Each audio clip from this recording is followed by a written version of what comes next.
Are you ready for the Word? Yes, sir. Turn to Galatians 5. Back in 1979, I was up late one Saturday night watching Saturday Night Live. I don't recommend that. I just happened to be doing that in 1979. The musical guest on the show that night was Bob Dylan. He started singing a song in his uniquely weird way. His first time I'd ever seen him or heard him sing, I was into more Three Dog Night, and the Guess Who, and Johnny Horton and Ray Price and those kind of folks, right? Bob Dylan, I wasn't familiar with his unique style. I was amused by how weird he was. As I listened to the lyrics, what he sang made me sit straight up, and I said to Marie, listen to him. Listen to what he's saying. I don't even know if he knows what he's saying, but what he's saying is true. So I'm going to share the lyrics from that song with you this morning. Here's what he said. You may be an ambassador to England or France. You might like to gamble. You might like to dance. You may be the heavyweight champion of the world. You might be a socialite with a long string of pearls. But you're going to have to serve somebody. Yes, indeed, you're going to have to serve somebody. Well, it might be the devil or it may be YAHWEH, but you're going to have to serve somebody. You'll see the slight change I made there. You might be a rock and roll addict, prancing on the stage, money, drugs at your command, women in a cage. You may be a businessman of some high degree thief. They may call you doctor or they may call you chief, but you're going to have to serve somebody. You may be a state trooper. You might be a young Turk. You may be the head of some big TV network. You may be rich or poor. You may be blind or lame. Maybe living in another country under another name, but you're going to have to serve somebody. Maybe a construction worker working on a home, might be living in a mansion. You might be living in a dome. You may own guns. You may even own tanks. You may be someone's landlord. You may even own banks, but you're going to have to serve somebody. You may be a preacher preaching spiritual pride, maybe a city councilman taking bribes on the side, maybe working in a barbershop. You may know how to cut hair. You may be someone's mistress, maybe somebody's heir, but you're going to have to serve somebody. You might like to wear cotton. You might like to wear silk. You might like to drink whiskey. You might like to drink milk. You might like to eat caviar. You might like to eat bread. Maybe sleeping on the floor or sleeping in a king-size bed. But you're going to have to serve somebody. You may call me Terry. You may call me Timmy. You may call me Bobby. Or you can call me Jimmy. You may call me RJ or you can call me Ray. You may call me anything, but no matter what you say, you're going to have to serve somebody. Yes, you're going to have to serve somebody. And it might be the devil and it might be YAHWEH, but you're going to have to serve somebody. Oh yeah. Serve somebody. In Galatians 5:1, Paul boldly proclaimed, stand fast therefore in the liberty wherewith Yeshua has made us free, and do not be entangled again with the yoke of bondage. But if you read that and you think that Paul thinks that we're free to now do as we please, you have not read Paul. Right. And if you think Paul's saying we don't have to serve anybody, you have not read Paul. We have not been set free to be free. We've been set free to serve. Right. You got to serve somebody. In Galatians 4, Paul made it clear that the Galatians had previously been serving false Elohims, and they were in bondage to those false gods and entangled in a web of worship practices that he described as being weak and beggarly. They were not weak in the sense that they couldn't hold people in bondage. They're powerfully effective at holding people in bondage, but they're weak in this sense. They're weak in that they could not provide any benefit to the worshiper who was using those practices. They were practicing worship of an entity that could not help them in any way. Paul says that's weak. Those practices, he said, were beggarly. Beggarly in the sense that they put the worshiper in a position of begging for that which they could never receive. These practices made them paupers, begging for help from an entity who was powerless to help them. So Paul tells the Galatians that they have been set free from this bondage, and that they should stand fast in this liberty and not get entangled again with this yoke of bondage. Picture it now. He pictures these Galatians in their false worship of these false gods and all of the rituals associated with them as being entangled in a web that they could never break free from, but Yeshua came and set them free. Right. And now he says, stand fast in that liberty, but he will also tell them, you're going to have to serve somebody. Right. He said to the Corinthians, in 2 Corinthians 5, he said that the love of Yeshua constrains us. It should constrain us. He said it grips our heart when we behold how much he loved us and what he did for us. And we have to, when we consider this love, come to this judgment. He said this in verse 14, if he died for all, then they which live should no longer live unto themselves, but they should live unto him who died and rose again. Right. That's serving somebody. He said to the Romans in Romans 6:13 that we should yield ourselves unto Yahweh as those who are alive from the dead, and our members or our bodies as instruments of righteousness to Yahweh. So yielding, becoming submissive to. In Romans 6:16 he said, don't you know that to whom you yield yourself servants to obey, his servants you are servants to the one whom you obey. He said, if you serve sin, which is the transgression of the law, it will bring death. But if you serve in obedience to Torah, serve Yahweh in obedience to Torah, he said that'll bring life to you. You got to serve somebody. In verse 19 of Romans 6, he makes this plea. Yield your entire being as a servant to righteousness unto holiness. Well, a servant is a slave. So he says, yield your entire being as a slave to righteousness. Become a slave to righteousness. You got to serve somebody. So when Paul says stand fast in liberty, he means do not allow yourself to become a slave again to sin and death. He means submit yourself and dedicate yourself to being a slave to Yahweh, to Yeshua, and to Torah. Because you got to serve somebody. Read with me the first verse of our text this morning, which is in Galatians 5:13. For brethren, you have been called unto liberty, only use not liberty for an occasion to the flesh, but by love serve one another.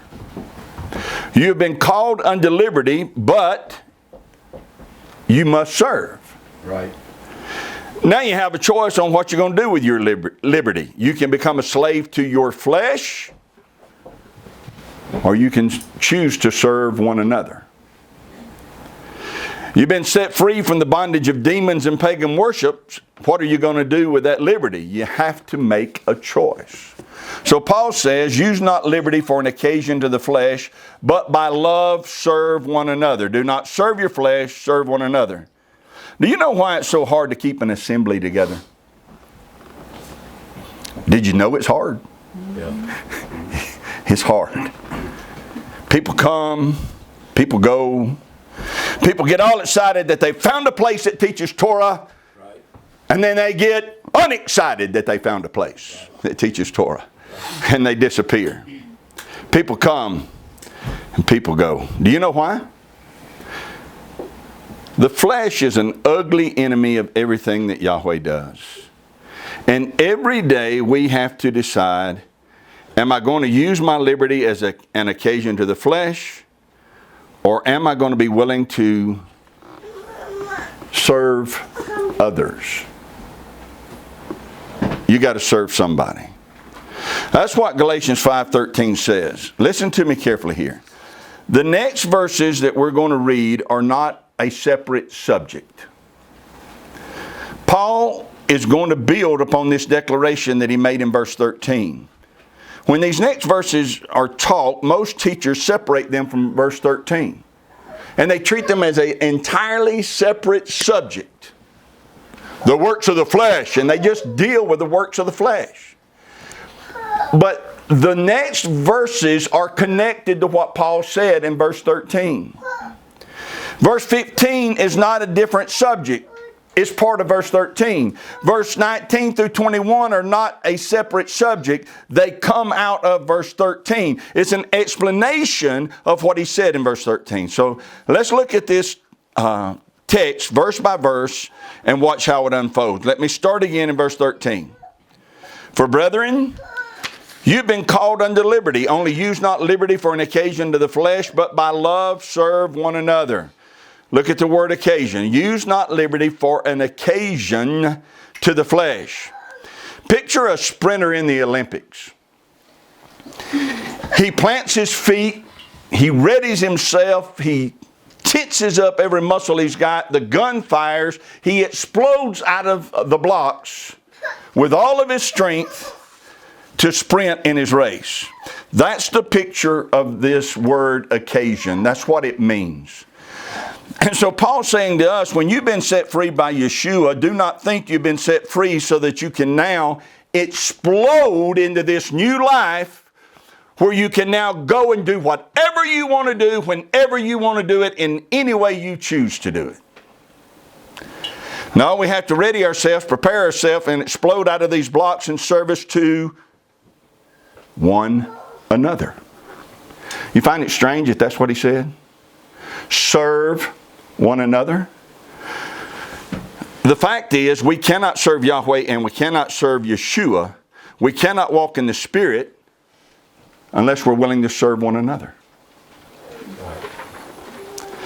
Paul said it this way in verse 14. For all the law is fulfilled in one word, even in this, thou shalt love thy neighbor as thyself. I'm going to read verse 14 again. For all the law is fulfilled in one word, even in this, you shall love your neighbor as yourself. What do most people think that this verse means? They think it means you don't have to keep the law, you just have to love your neighbor as yourself. They think as long as we love everybody, then we don't have to keep the law. We just have to walk in love. But that's absurdly false. Instead, what this verse is actually saying is all of the law, all of Torah, is instruction on how you actually love your neighbor. Right. Thou shalt not steal. This is how you love your neighbor as yourself.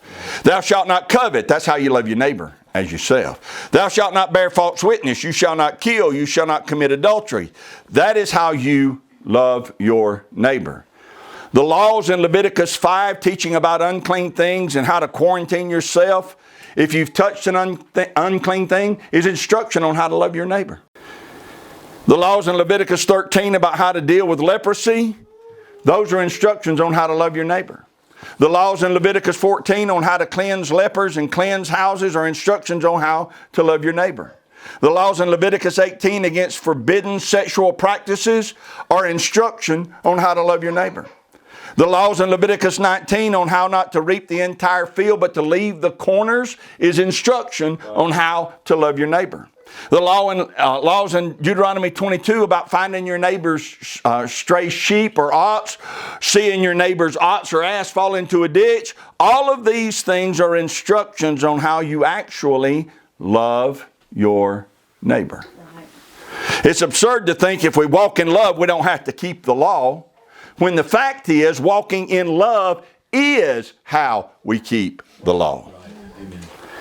Now, before I move on to the next verse, I'm going to point this out. Might ruffle some feathers. Not yours, but it might ruffle some. Look closely at verse 14.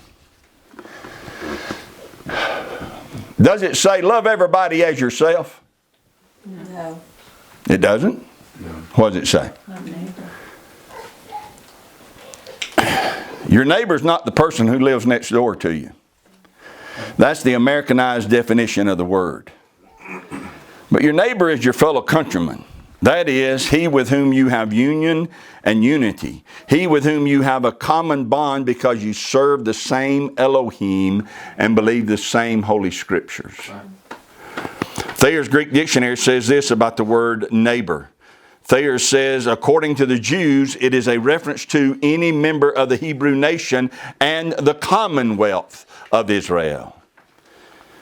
Now, I understand the Messiah expanded that definition in his parable of the Good Samaritan. He expanded it to include a man in dire need.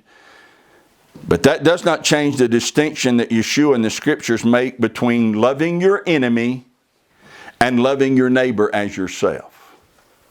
There are people out there who are our enemies, and we have to oppose them with every fiber of our being. But there are people out there who are our neighbors, and we have to serve them as if we're serving Yeshua. Right. And if we don't recognize the distinction between the enemy and the neighbor, you will get lured by Satan into helping his servants accomplish his purposes. Let that sink in. That's all I'm going to say about that. In the next verse, Paul uses an interesting analogy to make his point. He presents a word picture of people consuming one another for dinner. Verse 15, if you bite and devour one another, take heed that you be not consumed one of another. You keep biting and chewing one another, pretty soon the assembly will disappear. Right. It's a word picture we're familiar with. When someone chastises us, we'll oftentimes say, boy, I got chewed out by him, right? We'll talk about somebody getting eaten up. And we mean by both of those terms that someone got verbally assaulted.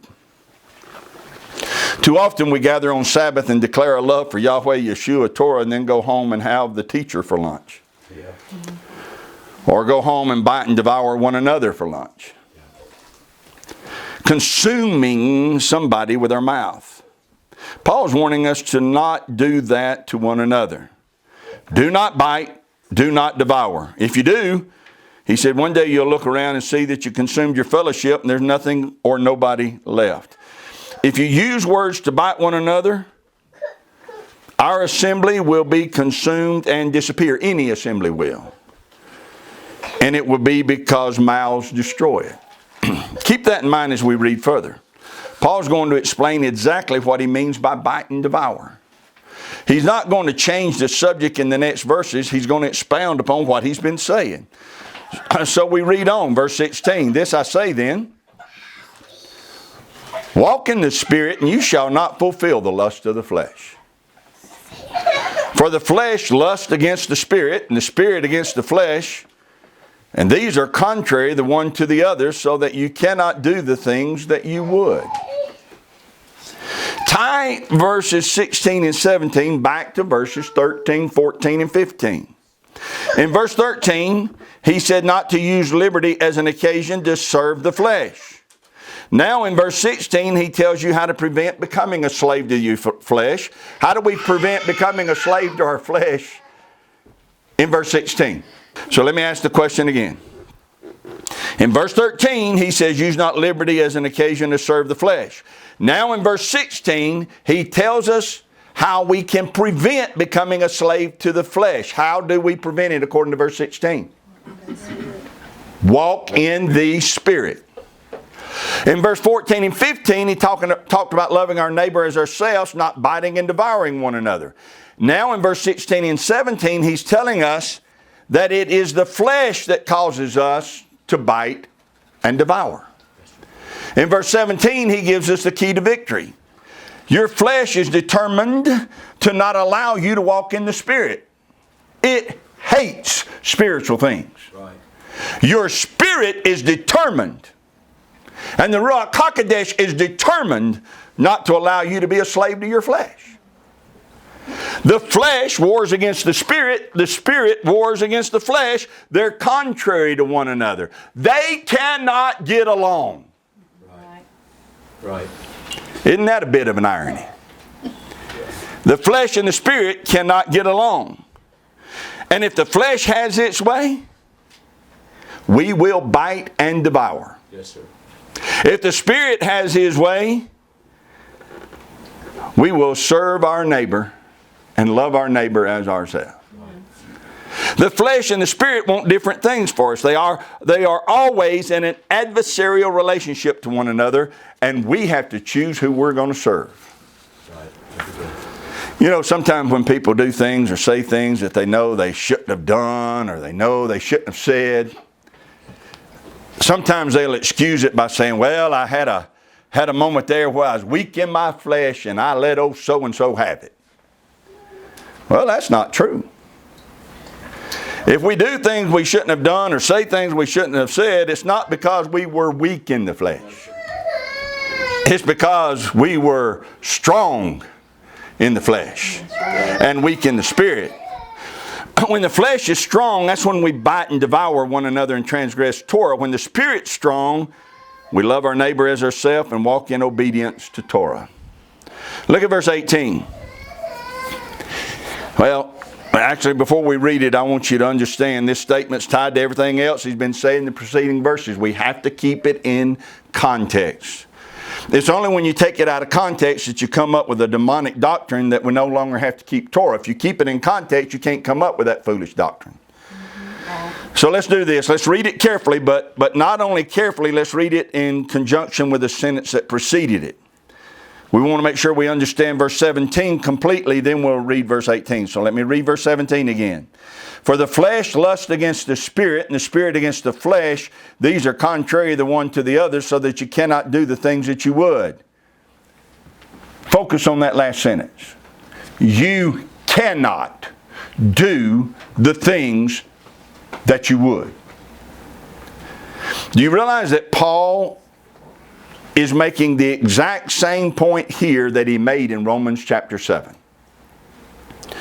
The point being that there is a war that rages inside of us between the flesh and the spirit. And under the law, we had no help in that war. Our flesh warred against the spirit. The spirit wanted to obey Torah. The flesh is enmity against Torah. And that war raged, according to Romans 7, and there's no help. Paul cried out in Romans 7, after talking about this war that rages, he said, who shall deliver me? In Romans 8, he answered the question.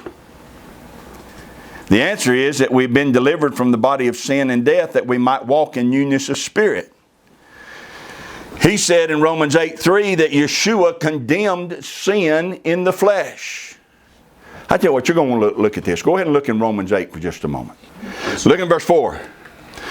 Verse 3 said Yeshua condemned sin in the flesh. Why did he do it? This is the reason, that the righteousness of the law might be fulfilled in us who walk not after the flesh but after the Spirit. Yeshua condemns sin where? In the flesh. Why? That the righteousness of the law might be fulfilled in us who walk after the Spirit. By walking after the Spirit, he's saying we get enabled and empowered to fulfill the righteous demands of the law. Yeshua caused a transformation. We no longer have to battle the flesh on our own. We now have a new heart, a new mind in the Ruach HaKodesh. If we walk in the Spirit, we have power that enables us to fulfill the righteous demands of the law, which is exactly what Paul said in Galatians 5:17 and 18. Read it and see if it's not the same. Galatians 5:17, the flesh lusts against the Spirit against the flesh. These are contrary the one to the other, so that you cannot do the things that you would. Same thing he said in the end of Romans 7.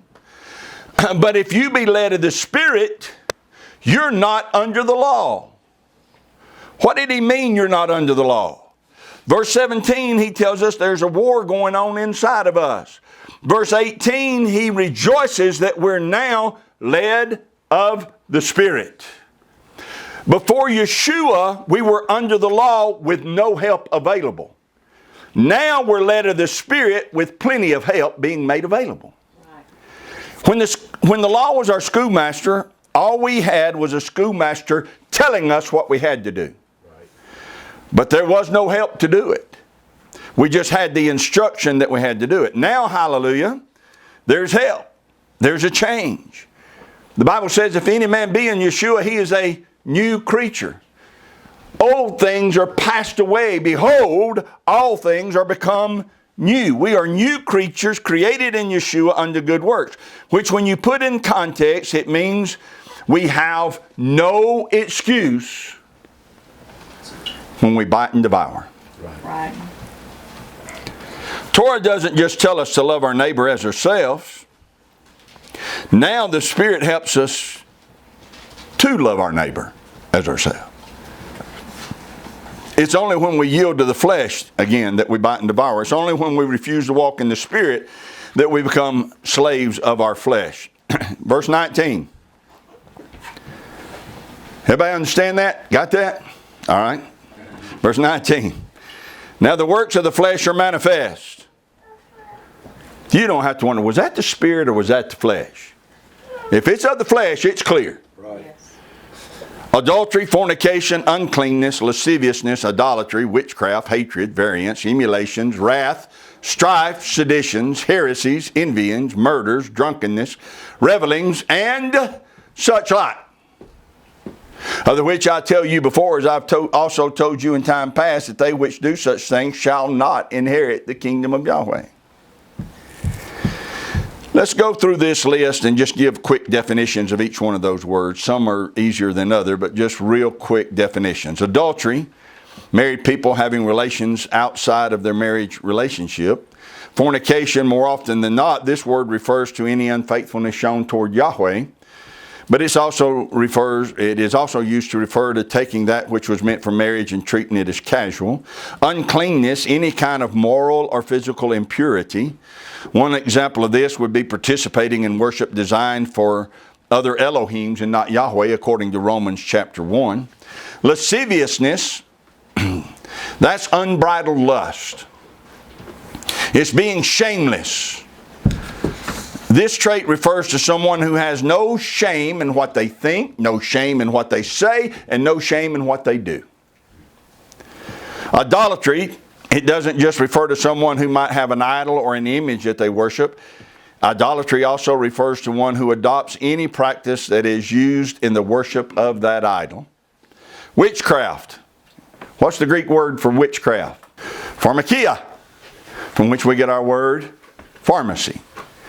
It's a reference to pills and potions connected to sorcery and magic. Hatred is a reference to hostility. Variance, that's somebody who loves to quarrel, loves to argue. Those in the Hebrew roots movement might need to understand that most of the time it's not the Spirit that's prompting you to disagree and argue over every minute point somebody makes. It's the flesh causing that contention and strife. Emulations. This is the Greek word for zeal. It is the Greek word zeal.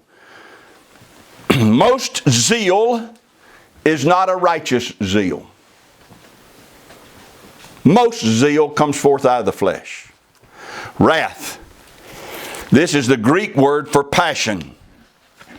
Most passion is not a righteous passion. Most passion comes forth out of the flesh. Strife.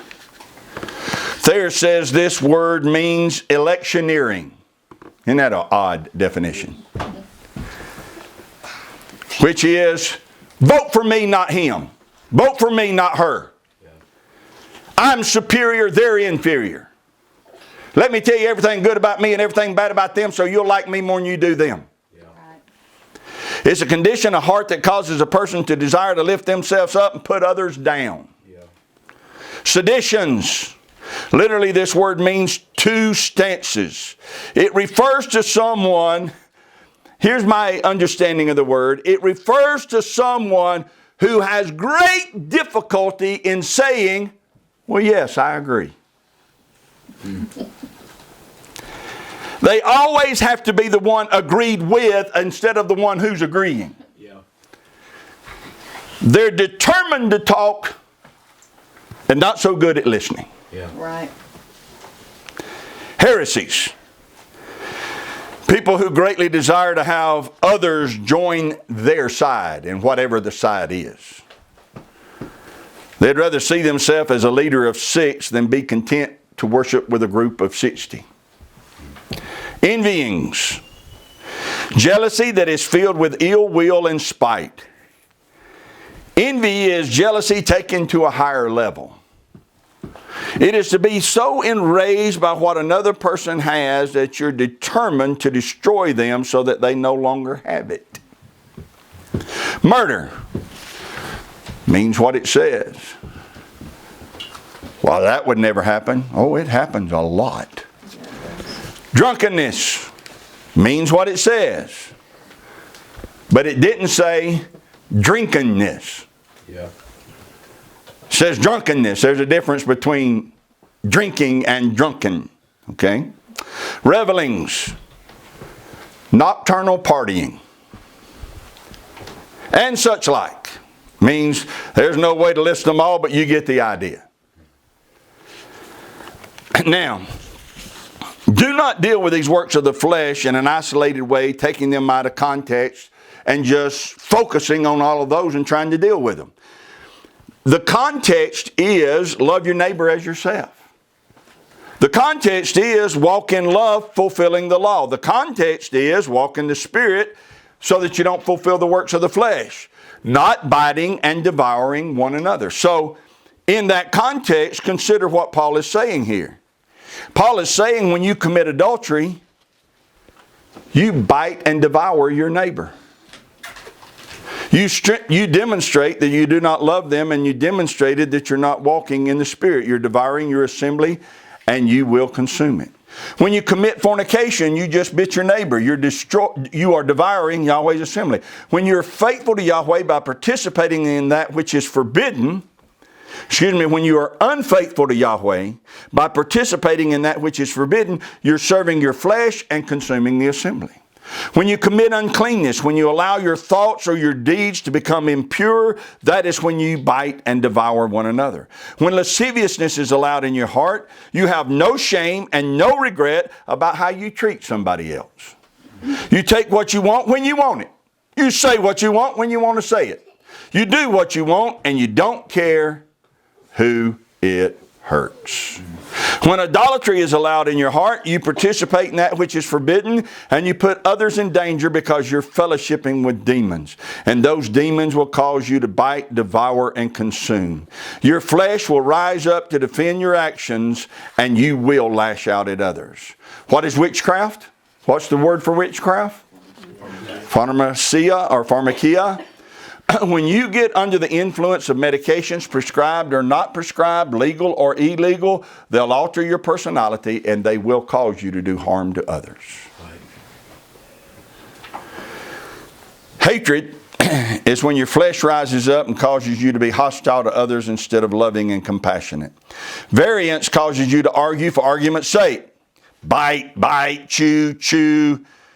Soon an assembly is consumed by arguing over points that never should have been argued over. Right.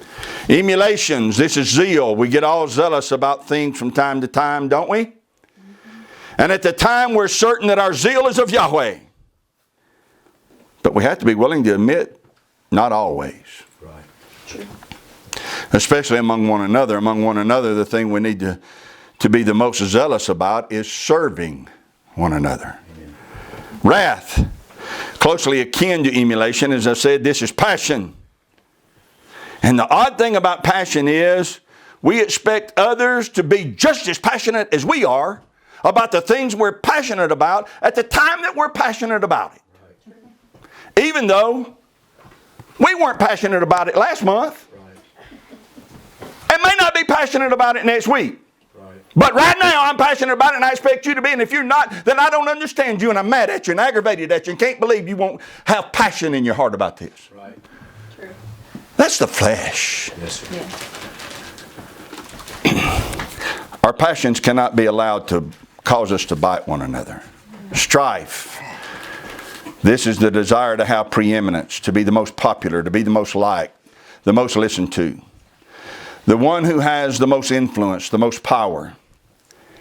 And this desire will cause one to bite and devour others who threaten that popularity. But you need to understand you can never rise high by pushing somebody else down. Seditions, when you find yourself disagreeable it's your flesh ruling you, not the Spirit. And though you might be skilled at winning an argument, and though you very well may win arguments, if you're devouring the family of Yahweh, what have you accomplished? Right. Amen. Heresies. If you desire to have a group that you fellowship with that excludes others in your assembly from that group, that's your flesh and not the Spirit at work. Envyings. If you find joy in knowing or sharing things that hurts the reputation or standing of another member of Yahweh's family, that's the flesh operating in you out of envy. Yes, sir. Their demise will not make you more important. Their downfall will not make you more spiritual. Their demise actually hurts you because we're all one body. You can't cut the toe off a body and it not affect the whole body. Right. We know what Messiah said about murder. That is, if you allow hatred in your heart toward another, then you are biting, devouring, and consuming the family of Yahweh. If you're controlled by alcohol or drugs, you will cause damage to others. Intentional or unintentional, the damage is done. Drunkenness leads to physical and verbal abuse of others. The flesh thrives in that atmosphere. No one, not even the Bible, is saying don't drink. Actually, there are times when it's very appropriate. But a lifestyle of drunkenness is an atmosphere where the flesh thrives and it brings damage to the family of Yahweh. Yes, sir. Revelings are the same. If you have nocturnal late night parties that are unrestrained, they lead to people getting hurt. Inhibitions lowered. They lead to offense, to abuse, and to insult. Nothing good can come out of parties where alcohol is unrestrained and inhibitions are down. The flesh thrives in such an atmosphere. And such like means there are a multitude of things that the flesh will lead us to do that's destructive to the family. We don't want to do those things. A couple of weeks ago, the Cleveland Browns quarterback, Baker Mayfield, had one of his best games ever. That's what they say. I don't know. I don't watch the NFL. But they said he had one of his best games ever. Someone in the media after the game asked him about his success on the field that day, and he quoted TV character Dwight Schrute in his answer. And he said this: whenever I'm about to do something, I think, would an idiot do that? And if they would, then I don't do that. Yeah. Well, we could take everything Paul said to us here in Galatians 5 and paraphrase that same quote and say it like this. Whenever I'm about to do something, I think, would a person controlled by his flesh do that? And if they would, then I don't do that. We have to serve somebody. Yes, sir. And we want that somebody to be the Spirit. The fruit of the Spirit, according to verse 22, is love, joy, peace, long-suffering, gentleness, goodness, faith, meekness, temperance. Against such, there is no law. Look at those fruits of the Spirit. Tie it back to the context. Right. See, love cannot bite. Joy has no reason to bite. Peace refuses to bite. Long-suffering thinks, I believe they just gave me a reason to bite, but I'm going to let this one go. Yeah. Gentleness has too much integrity to bite. Yes, sir. Goodness has a heart too full of virtue and benevolence to bite. Faith has confidence that by not biting, a blessing will come. Meekness is too humble to bite. Temperance has too much self-control to be prodded into biting. Yes, sir. If we walk in the Spirit, we do not fulfill the lust of the flesh. Never forget that last phrase in verse 23. Against such, there is no law. The flesh is at enmity with the law, but the Spirit will always lead you to live in complete compliance to Yahweh's instruction. It will always lead you to do things that the law allows. Yes, sir. You got to serve somebody. Actually, you're going to serve somebody. You are. You may be an attender who sits in a chair. Or you may be a watcher of live streams on the air. You may know the Moedim and keeping all the feasts. You may keep the Sabbath and his praises you release. You might have come from paganism to find your Hebrew roots. Might have come from some denomination for a messianic group. You might not eat shrimp. You might not eat lobster. You might not eat ham. You might not eat an oyster. But you're going to serve somebody. Yes, indeed, you're going to serve somebody. It might be your flesh, or it might be the Ruach HaKodesh. But you're going to serve somebody. Yahweh bless you and keep you. Yahweh make his face shine upon you and be gracious to you. Yahweh lift up his countenance upon you and give you peace. As his name is put upon you, so shall he bless you.